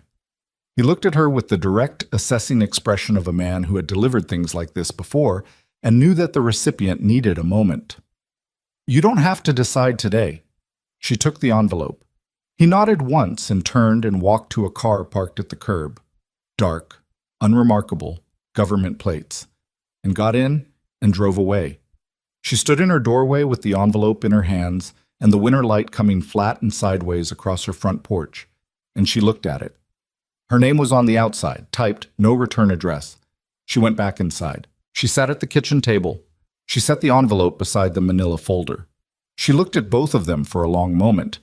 The folder that represented everything the last 4 years had cost her, and the envelope that represented something she hadn't asked for and hadn't been looking for and which had arrived anyway, the way things apparently kept arriving, because the version of her she'd tried to put away had turned out to be remarkably difficult to keep quiet. She picked up the envelope. She opened it. The letter inside was 2 pages, not formatted like a government document, no headers, no seals, no official designation at the top, just text, single-spaced, on paper that was heavier than standard stock, and a signature at the bottom she didn't recognize, but which was accompanied by a title she did. Director of Operational Medicine, Joint Trauma Training Command. Denmore, Virginia. She read it once through without stopping. Then she set it down and read it again, slower. The position being offered was not a return to what she'd been. It wasn't a commission reinstatement. That was still the Corrections Board's territory, still 8 to 10 months away, still uncertain in the specific way that institutional processes were always uncertain, regardless of what Hargrove said about going the right way. This was something adjacent, a civilian contract role with the Joint Trauma Training Command, developing and running a curriculum for forward surgical teams. Not operating, teaching, training the people who would go to the places she'd been and do the things she'd done and need to know what she knew before they got there, rather than learning it the hard way. The compensation was specific and substantial. The start date was listed as flexible, pending candidate acceptance. She put the letter on the table. She looked at the ceiling for a while. The thing she kept coming back to was the word teaching. She'd spent years being the person in the room who knew the most and using that knowledge in the compressed, urgent arithmetic of battlefield medicine. Decisions in seconds, interventions in minutes, outcomes that were binary and immediate. There was a version of her that was good at that that was built for it in some deep structural way she didn't fully understand and had never needed to examine too closely, because examining it required considering what it had cost. Teaching was different. Teaching was the same knowledge operating on a longer timeline with a different kind of consequence. You didn't save one person. You changed what 20 people were capable of when they got somewhere you weren't. The arithmetic was different, slower, less certain, harder to measure. But the potential multiplier was enormous. She hadn't thought about herself as a teacher. She thought about herself as a trauma surgeon who had become, through a series of events she was still living through, a housekeeper who mopped floors on the third floor of a regional hospital in Pennsylvania. She picked the letter up again and read the section about the curriculum structure. It was detailed. Someone had thought about it. Whoever had written this brief had considered what the gaps in forward surgical training actually were, and had designed a program around filling them and reading it. She could see exactly where the gaps were because she'd fallen into several of them personally in her first 18 months of deployment before she'd built the knowledge base to climb out. She set it down. She was not going to decide tonight, but she understood. Sitting in her kitchen in the sideways winter light with the letter on the table and the manila folder beside it, and the day's events stacked behind her like a weight she'd been carrying up a long incline and had just, for the first time, set down, that the version of her life she'd been building in Hartwell, the careful, reduced, invisible version, was over. Not because it had failed, because it had been interrupted by something that refused to be ignored. And in being interrupted, it had revealed that what she'd been careful and reduced and invisible about was not a wound she was protecting, but a capacity she'd been refusing to use. She folded the letter and put it back in the envelope. She went to bed. This time, she slept. Saturday came clear and cold, the kind of winter day that had actual sunlight in it and made everything look precise and specific. She drove to Denmore in 2 hours with the rear left tire holding and the radio off and the envelope on the passenger seat because she'd decided she was bringing it to show Carolan without being entirely sure why she'd decided that. The rehabilitation facility was on the eastern edge of the city, a low complex of connected buildings set back from the road behind a line of bare-branched trees. Military, but not a base. The kind of facility that existed in the specific category of things that were funded by the military and run by a combination of civilian and uniformed medical staff, and that appeared on no signage visible from the main road. The soldier at the entrance processed her ID with the efficiency of someone who had been told to expect her. She was directed down a corridor that smelled of disinfectant and fresh paint and out into a rehabilitation courtyard, glass-roofed, winter light filtering through, a space that was designed to feel like outside while maintaining the temperature of inside. There were 4 other patients visible at various stages of physical therapy activity. Carolan was at the far end, in a chair rather than a wheelchair now, with a physical therapist beside him who was watching him do something with his left arm that involved a resistance band and apparent displeasure. He saw her coming and said something to the therapist, who stepped back with the expression of someone who had been making professional recommendations that were about to be ignored. "Vance," he said. "You look better," she said. He did, marginally. More color, less of the specific grayness of someone whose body was conducting emergency repairs. "I'm told I'm ahead of schedule," he said. "I don't know who set the schedule." "Your doctors, presumably." "They're optimists," he said. She sat in the chair the therapist had vacated. He looked at the envelope in her hands. "You got it," he said. "You knew about it," she said. "I made a recommendation," he said. "Whether they acted on it was their decision." She looked at him. "How long have you been arranging things?" He considered this question with the particular honesty of someone who had decided not to perform modesty. "Since I read your supplement," he said, "in the hospital. Cross's assistant had my file on a tablet and left it on the chair when she stepped out, and I read your record in the attachment while she was gone." He paused. "I know that's not strictly procedural." "No," she said. "It's not." "You saved my life and they filed a conduct notice against you," he said, without heat, just the flat statement of a man describing something that has a self-evident quality to it. "I had resources. I used them." She looked at the envelope. "The position they're offering is real," he said. "I've seen the curriculum brief. The person who wrote it has been trying to fill that role for 2 years. They haven't been able to find someone with the right combination of forward surgical experience and the willingness to teach rather than operate. He looked at her directly. You're the right person. You don't know that, she said. I know what you did in that trauma bay with Lloyd Mercer, he said. Not just the clinical call. The way you talked to him. You kept him in the room, Vance. That's not something you learn from a textbook. He paused. That's something you teach. She looked at the winter light coming through the glass roof. A few hundred feet away, somewhere in the facility, someone was doing something that required effort and was probably uncomfortable. The specific sounds of rehabilitation, controlled exertion, equipment, the occasional direction from a trainer, carried in a way that was oddly intimate. My discharge is still under review, she said. It will resolve, he said. 8 to 10 months. Then you take the contract position for 8 to 10 months and see where things stand at the end of it. He looked at her with the patience of a man who had made a decision and was waiting for someone else to catch up. The corrections board filing isn't going to disappear, Vance. Hargrove signed it personally. 3 officers seconded it. Your JAG officer is good. I checked, incidentally, without telling you, which you can be annoyed about later. I'm not annoyed, she said. You look slightly annoyed. I'm processing, she said. He almost smiled. Not quite. Take the position, he said. Not because I'm telling you to, because you read that brief and you saw exactly where the gaps were. He paused. Didn't you? She had. She'd read it and seen the gaps the way you saw negative space in a structure. The places where the framework existed but the content was absent, where the training currently produced people who knew the procedure but not the decision-making that preceded it.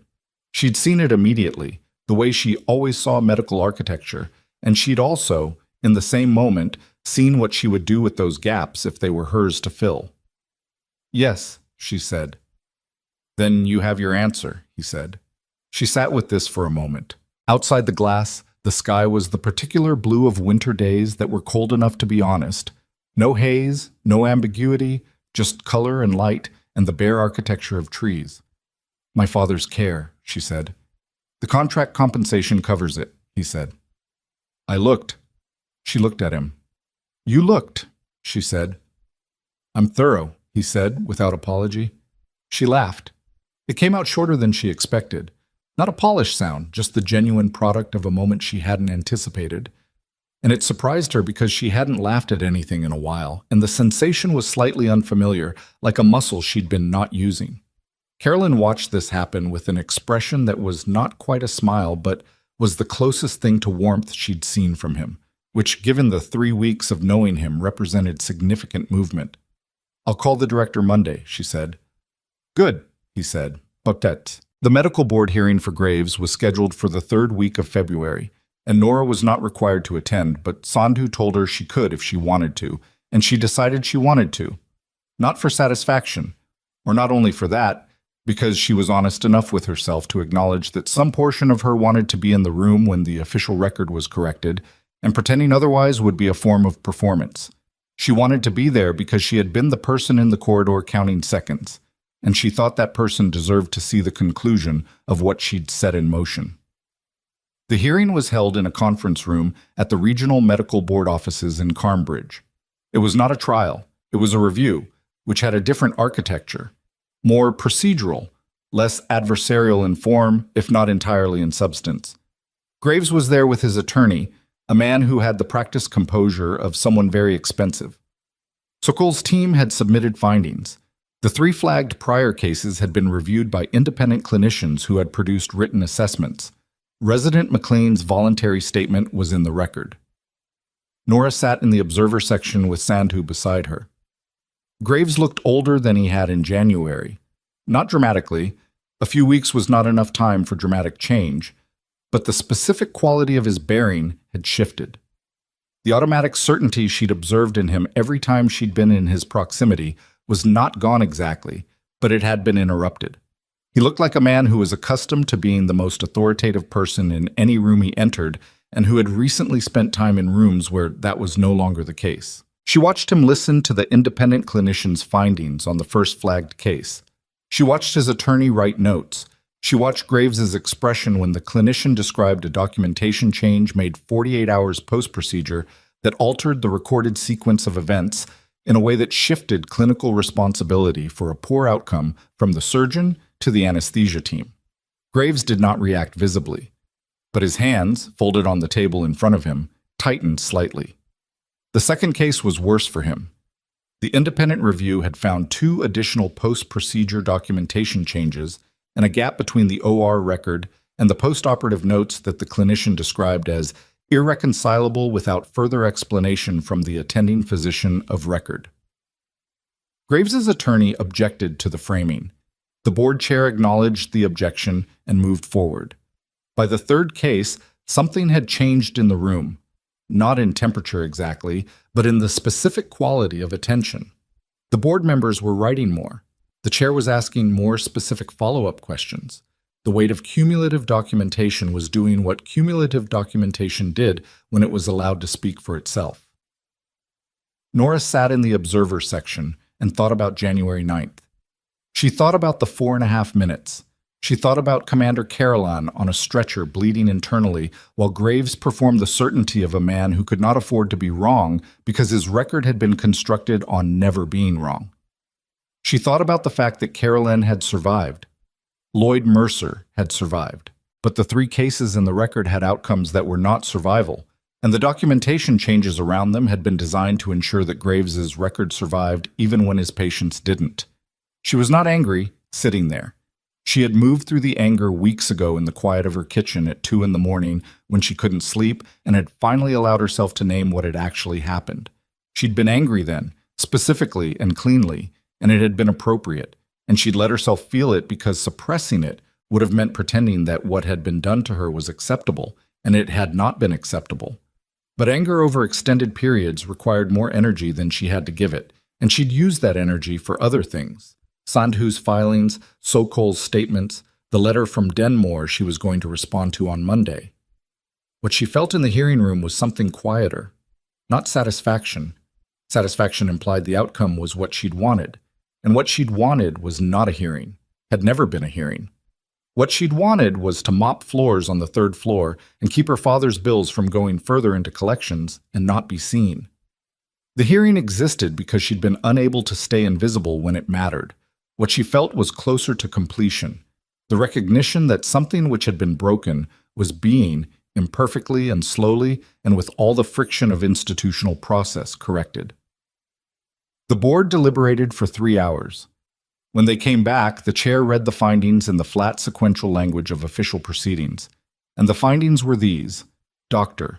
Elliot Graves had engaged in a pattern of post-procedure documentation alterations spanning a period of not less than 3 years. The alterations were determined to be intentional based on timing and specificity. His conduct regarding the January 9th incident, including his dismissal of a clinical warning and the subsequent retaliatory formal notice, was found to constitute a serious professional ethics violation. His medical license was suspended immediately pending a full state medical board review, which would determine whether the suspension became permanent revocation. The case file was being referred to the State Attorney General's office for assessment of whether criminal charges related to falsification of medical records were warranted. Not suspended pending improvement. Not a censure. Suspended, referred, under examination for criminal liability. Graves's attorney made a statement for the record. Graves himself said nothing. He stood when the proceedings concluded and he collected his materials, and he walked out through the door that the board chair held for him with the professional courtesy of someone who made no distinction between who deserved it and who didn't, and in the corridor he did not look back. Nora watched him go.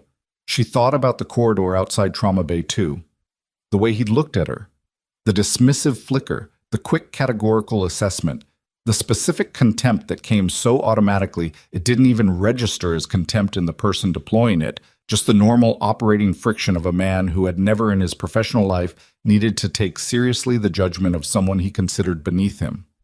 She thought about how expensive that assumption had been, not just for her, for the patients in those 3 cases, for every resident who had watched Graves work and understood, correctly, that the model being demonstrated was one in which certainty and documentation control mattered more than accuracy.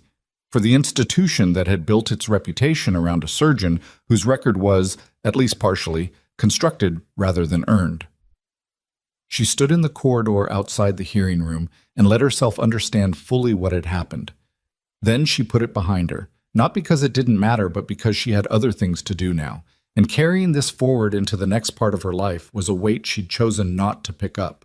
Sandhu found her a moment later. "A G referral is significant," Sandhu said. "That's not guaranteed to go anywhere, but it puts his name in a different category permanently." She paused. "How are you?" "Fine," Nora said. She meant it, which was not always true when she said it. "Monday we send the board's findings to the corrections board as supplementary evidence," Sandhu said. "It shortens the timeline. Not dramatically, but meaningfully." She looked at Nora with the assessing directness that Nora had come to recognize as her version of warmth. "You did the right thing. I know that sounds inadequate given everything, but I want to say it." "It doesn't sound inadequate," Nora said. They walked out into the February afternoon. Cross's institutional outcome came through 10 days later, delivered not by a dramatic public announcement, but by the specific bureaucratic method of a board resolution and a letter of separation, which was how these things arrived when an institution had calculated that maximum transparency was not in its immediate interest. The letter, which Alderman's office sent Nora a copy of through Sandhu, cited gross negligence in the management of personnel conduct matters, facilitation of retaliatory action against a staff member, and failure to maintain appropriate independence in the oversight of senior medical staff. He was not criminally referred. His pension was not stripped. He was, in the precise language of institutional accountability, separated from his position with a settlement agreement that included a non-disparagement clause in both directions, which meant he couldn't speak publicly about Hartwell, and Hartwell couldn't speak publicly about him, and both parties had agreed that this was preferable to the alternative. Nora read the letter once. She thought about Cross in the alcove near the service elevator, the efficient expression, the script about boundary violations. She thought about the specific cowardice of a man who had known what was happening and had chosen the version of events that was convenient rather than the version that was true.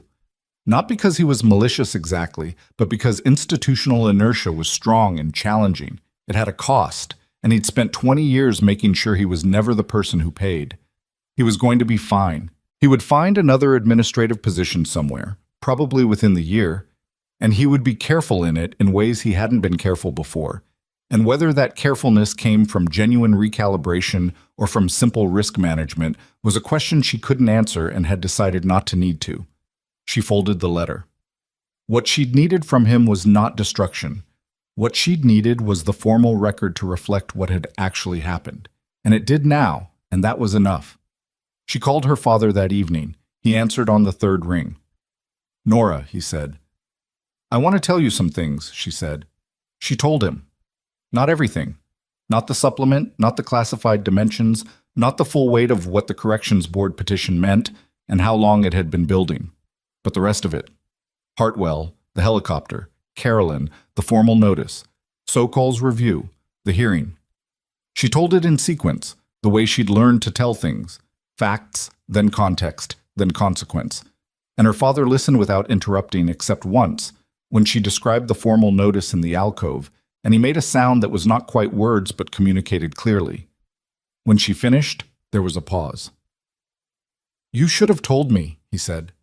"I know," she said. "I'm not fragile, Nora." "I know that too." "Then why?" "Because I was trying to protect the version of things that felt manageable," she said, which was, in retrospect, a decision about me and not about you. He was quiet for a moment. Her father had a particular quality of silence when he was deciding whether to accept an explanation or push further, and she'd known the difference between them since she was 12. This one was the accepting kind. "Are you all right?" he said. "I think I'm better than all right," she said. "I think I'm at the beginning of something." She paused. "The bills are going to be okay. There's a contract position. It starts in April if I take it, and I'm going to take it." "Teaching," she added, because she wanted him to know that part specifically. "Teaching," he repeated. His voice had the tone of someone who was turning a word over. I think that's right, he said. I always thought you understood things in a way that wanted to be passed on. She didn't say anything for a moment. I'll come see you this weekend, she said. I'll make dinner, he said. Something that doesn't come out of a package for once. You don't have to. I want to, he said. I've been practicing. I'm told I've improved. A pause. Don't tell your mother. She'll be insufferably pleased about the cooking thing. Mom's been gone 8 years, Dad. I know. I still feel like she'd be pleased. She smiled at that. Not the short, surprised laugh from Carolan's rehabilitation courtyard. Something quieter and more sustained. The kind of smile that came from the specific, unremarkable tenderness of knowing someone well enough to understand exactly what they mean. The contract offer went to the Director of Operational Medicine on Monday morning, countersigned with a start date of April 14th. The director, whose name she learned was Marcus Webb, a former general surgeon with a career trajectory that had moved from field medicine to administration and who had apparently been trying to fill the curriculum position for nearly 3 years, called her within 2 hours of receiving the signed contract. He told her the curriculum brief she'd received was a starting framework and that she would have significant input on the final structure. He told her the first cohort was 12 surgical teams scheduled to rotate through an 8-week intensive. He told her that the facility in Denmore had a simulation wing and a cadaver lab and resources she was going to find either impressive or insufficient depending on her standards. Both, probably, she said. He laughed. That's the right answer. A pause. I want to be direct, Major Vance. Ms. Vance, she said. For now. Ms. Vance, we've been looking for someone with your combination of experience for a long time. Frankly, we should have found you sooner. The fact that it took...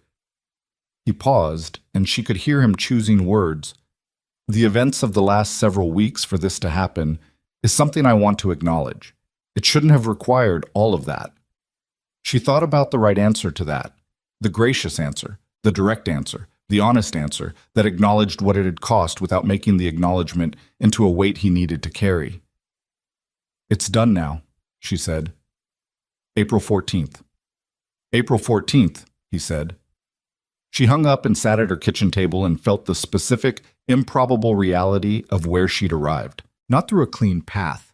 There was nothing clean about it. 11 weeks of mopping floors, a conduct notice and a personnel file, a federal review, a corrections board petition, a hearing room in Cambridge where a man's license was suspended for conduct she'd watched happen in real time and had been punished for accurately reporting. An envelope left on a doorstep by someone she'd never identify who had decided she needed to know something at midnight. None of it was how it was supposed to go. None of it was a story anyone would have designed if they'd had the option to design it cleanly. It was just what had happened. The actual sequence of events, with all the friction and cost and imperfection of actual sequences of events, leading to a kitchen table in January and then February, and then a signed contract for April, and a phone call with a father who was learning to cook things that didn't come out of packages. She thought about what she was going to tell the first cohort, not the curriculum content that she'd been building in her head for weeks. It was already taking shape. But the first thing. The thing you said before you got into procedure and protocol and the mechanics of keeping people alive under conditions that were not designed for the purpose. She thought she would tell them this. The most dangerous assumption in forward medicine was the assumption that the most qualified person in the room was the most obvious one. That rank and title and institutional position were proxies for competence, but were not competence itself, and that the gap between the proxy and the thing it was supposed to represent could, in specific moments under specific conditions, cost someone their life. She would tell them that she'd been a decorated trauma surgeon who'd been dismissed as a housekeeper because she was wearing the wrong scrubs, and that the person who dismissed her had been wrong in ways that were now a matter of public record. She would tell them that their job, when they got to the places she was going to train them for, was to listen for knowledge wherever it was coming from, not just from the direction they expected. She would tell them that the quiet person in the room was sometimes the one who had the most to say. She thought about Denise, who had held doors open and asked actual questions and not pushed past the walls, but had stayed present anyway, in the understated and entirely real way of a person who knew what she didn't know and chose to be useful regardless. She thought about Flores, who had paused when she'd asked for 30 seconds and had given them, and who had looked back at her in the corridor afterward with something on her face that had cost her. She thought about McLean, 26 years old, filing a voluntary statement without being compelled because he'd seen something wrong and understood that staying quiet about it made him part of it. She thought about the people who had been decent without being heroic, who had made small choices that were actually large choices disguised in ordinary moments, and who probably hadn't recognized them as such when they made them. Those were the people she was going to think about. Those were the ones that the story was also about, even if their names weren't the ones being reviewed by any board or cited in any finding. She got up from the kitchen table. She picked up the manila folder, her father's bills, the collections notice, the accumulated weight of 4 years of financial management conducted from a position of very limited resources. And she walked to the cabinet above the refrigerator and she put the folder in it and closed the door. Not gone. Not resolved entirely. The payment arrangement was real and would take time, and the process was long. But it was in a cabinet and not on the table, which was a small and specific change that meant something she didn't want to over-explain. She got her jacket. She drove to the hardware store and bought a new latch for a supply closet that was no longer her responsibility and that she was going to drop off at Hartwell anyway, because Denise had mentioned it twice, and the thing had been broken since October and somebody was going to fix it. She parked in the lot. She sat for a moment. The building looked exactly the same. It always did after things changed. The buildings stayed the same and the people inside them changed, and occasionally the people changed what the buildings were for, and the building simply continued to be a building, indifferent to all of it. She went inside. Denise was at the third-floor nursing station. She looked up when Nora came through the door, and the expression on her face moved through several things quickly before settling on something that was not a smile exactly, but was in the same territory. "You're not supposed to be here," Denise said. "Administrative leave ended Friday," Nora said, "and I'm not coming back. She set the latch on the counter. "The supply closet." Denise looked at the latch. She picked it up. She looked at it for a long moment. "You bought a latch," she said. "The door's been broken since October," Nora said.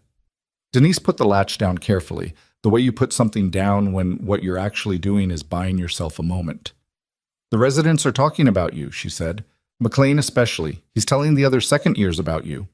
She paused. "I don't know what version he's telling, but it involves the phrase 'she wasn't supposed to be there' about 4 times. "I wasn't," Nora said. "You were exactly where you were supposed to be," Denise said, with the flat certainty of someone who had decided on a position and saw no reason to hedge it.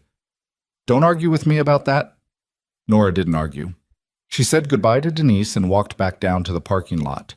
On her way out, she passed the corridor that led to the east wing, the corridor she'd avoided for weeks, the one that ran past the administrative alcove near the service elevator where she'd stood while Cross read her a script about boundary violations.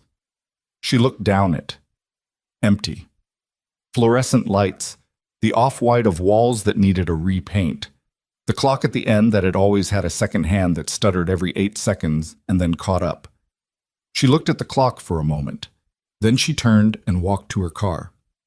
2 months later, on an April morning in Denmore, Virginia, she stood in front of 12 surgical teams arranged in the tiered seating of a training room that had a whiteboard on one wall and a simulation suite through the door behind her.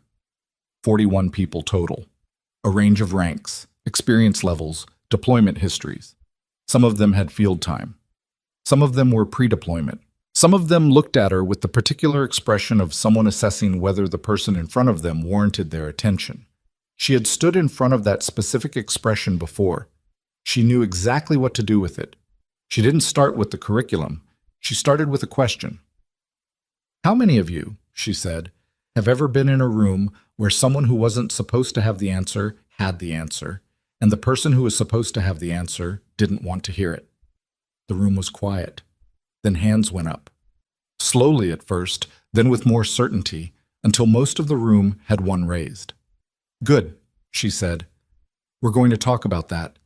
Because that moment, the one where you're the wrong person according to everyone in the room, and you're right, that moment is exactly where the training fails, and it's exactly where we're going to start." 41 people in a training room in Denmore looked at her and listened. She was not invisible. She was not furniture. She was not the woman in the pale green scrubs at the end of the corridor that nobody needed to see. She was exactly who she'd always been. The person in the room who already knew, who'd always known, who had simply been waiting for the world to stop requiring her to pretend otherwise. She picked up the whiteboard marker. She began.